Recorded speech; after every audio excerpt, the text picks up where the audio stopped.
अब की बार किसकी सरकार? यह सवाल हर भारतीय के मन में अभी से उठ रहा होगा। बहुत से लोग यह कह रहे होंगे कि बीजेपी ने अपने वायदे पूरे नहीं किए, इसलिए कांग्रेस की सरकार बननी चाहिए। तो कुछ कह रहे होंगे नहीं, आप पार्टी की सरकार बननी चाहिए, क्योंकि यह पार्टी अभी बहुत उत्साहित है और कोई भी जन विरोधी काम नहीं करना चाहेगी। इन सब के बावजूद भी बहुत से लोग ऐसे होंगे जो अब भी यह कह रहे होंगे कि बीजेपी की सरकार ही केंद्रीय सत्ता में आनी चाहिए, क्योंकि इस पार्टी ने बहुत से बड़े बड़े काम किए हैं जो आज तक किसी भी राजनीतिक पार्टी ने नहीं किया है। फिलहाल इन सब तरह के लोक विचारों को ध्यान में रखते हुए हमें यह जानने की और समझने की कोशिश करनी चाहिए कि वास्तव में हमारे विचार और मत कहां तक लोकतांत्रिक रूप से तार्किक हैं। राजनीतिक पार्टीज के वायदे। कोई भी राजनीतिक पार्टीज हों, वे अपने सिद्धांतों और कार्यों में जन कल्याण की बातों को लेकर के सत्ता में काबिज होने की चेष्टा करती है, लेकिन सत्ता में आने के बाद वे अपने वायदों पर खरी नहीं उतर पाती, या यूं कहें कि बिल्कुल भी वायदों को निभा नहीं पाती।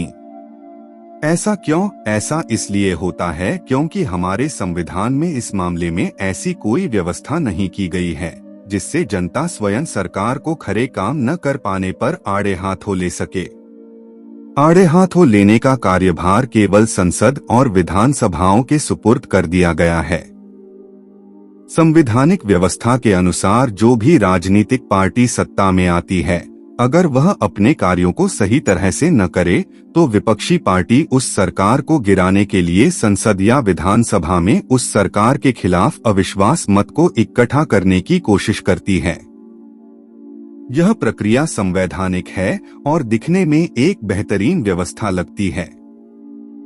अगर यह व्यवस्था एक बेहतरीन व्यवस्था होती तो क्यों कर सरकारें अपनी मनमानी करती आती हैं और विपक्षी दल भी उनका कुछ बिगाड़ नहीं पाती?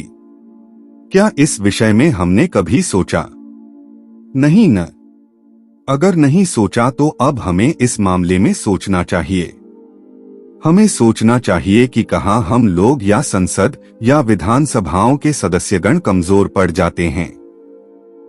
सत्ता में काबिज पार्टी अपनी मनमानी करती जाती है और जनता या विपक्षी पार्टी सिवाय निंदा करने के कुछ नहीं कर पाते। यह बात अलग है कि भविष्य में भी यही सत्तारूढ़ पार्टी सत्ता में पुनः आए। हम भारतीय लोग लोकतंत्र के होते हुए भी दुखों से मुक्त होने के लिए पूरे 5 वर्ष तक इंतजार करते रहते हैं कि कब यह सत्ता में आरूढ़ पार्टी का कार्यकाल समाप्त होगा और हम एक दूसरी पार्टी की सरकार को चुनेंगे। ऐसा करते करते हम पूरे 5 वर्षों तक उस सत्तारूढ़ सरकार के अन्यायों और जबरनकारियों को सिवाय सहने के और निंदा करने के अतिरिक्त कुछ नहीं कर पाते। इसके बाद भी दूसरी पार्टी की सरकार को भी पूरे विश्वास के साथ जब चुनते हैं तो वह भी अपने कार्यकाल में दगेबाज निकल जाती है। यही सिलसिला लगभग 74 वर्षों से भारतीय सरकारों में चला आ रहा है और हम सभी सब कुछ जान और समझ कर भी मंदबुद्धियों की तरह बैठे रहते हैं, कुछ सोच विचार कर नई युक्तियां नहीं निकाल पाते। हम यह सोचकर चुप बैठे रहते हैं कि संविधान तो लिख दिया गया है, इसमें जैसी व्यवस्था दी गई है वे मान्य है। लेकिन हम यह नहीं सोचते कि निसंदेह संविधान लिखित है, लेकिन हम जो जनता हैं वो किसी कागज के लेख नहीं बल्कि जीते जागते सुख दुख का एहसास करने वाले इंसान हैं। हमने ही यह संविधान लिखा है तो हमें ही चाहिए कि हम ही इस संविधान की कमियों को भरें। हमें भारतीय संविधान को एक नई दिशा देनी चाहिए। हमें इसे जड़ नहीं वरन सजीव बनाना चाहिए, परिस्थितियों और हालतों के मुताबिक सक्रिय संविधान बनाना चाहिए। तो इसके लिए हमें क्या करना चाहिए? इसका समाधान बतौर एक सुझाव के रूप में यह है, सरकार के वायदों पर केवल जनता की पकड़ हो।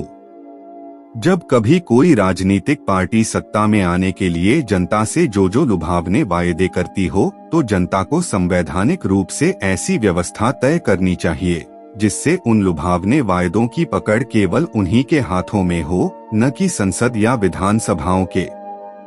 वैसे तो इस तरह की व्यवस्था प्रत्यक्ष लोकतंत्र में की जाती है, मगर फिर भी हमें कोई न कोई ऐसी युक्ति तो बनानी ही चाहिए जिससे रिकॉल की शक्ति अप्रत्यक्ष लोकतंत्र में भी प्रत्यक्ष रूप से जनता के हाथों में हो।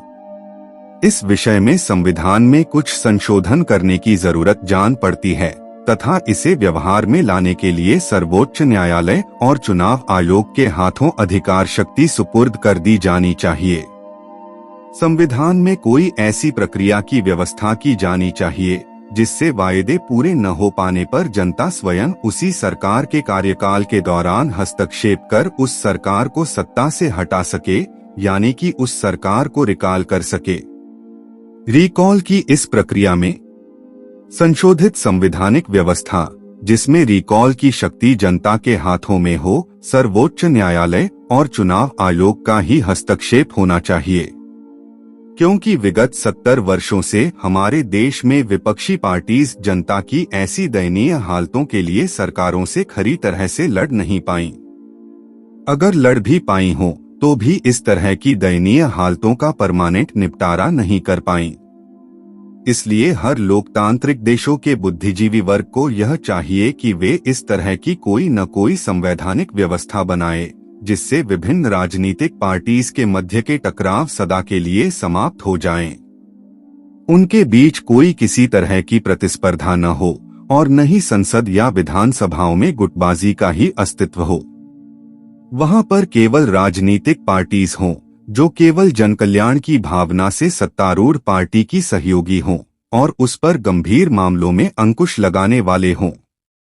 अप्रत्यक्ष लोकतंत्र सही मायने में तभी सफल होगा जब रिकॉल की शक्ति पंचभुजों यानी संविधान, जनता, सर्वोच्च न्यायालय, चुनाव आयोग और मीडिया के हाथों में हो। तभी जाकर सरकार एक आदर्श सेवक की भांति लोकतंत्र में कार्य करेगी और जनता से किए अपने हर वायदों को अपने कार्यकाल में पूरा भी करेगी। इस विषय में देश की सभी जनता को चिंतन कर आगे कदम उठाने की जरूरत है। देश के बुद्धिजीवी वर्ग को कुछ युक्ति करनी चाहिए। उन्हें कुछ प्रारूप तैयार कर आवश्यक रूप से संविधान में संशोधन कर ऐसी प्रक्रिया की व्यवस्था करनी ही चाहिए, अन्यथा यह सवाल खुद से और दूसरों से करते फिरते रहेंगे कि अगली बार किसकी सरकार, एक व्यर्थ सवाल होगा। हमें आशा है कि यह वीडियो आपको पसंद आया होगा। इसी तरह की और अधिक ज्ञानवर्धक वीडियोज देखने के लिए कृपया नॉलेज ऑन टॉप चैनल के साथ जुड़े रहिए। धन्यवाद।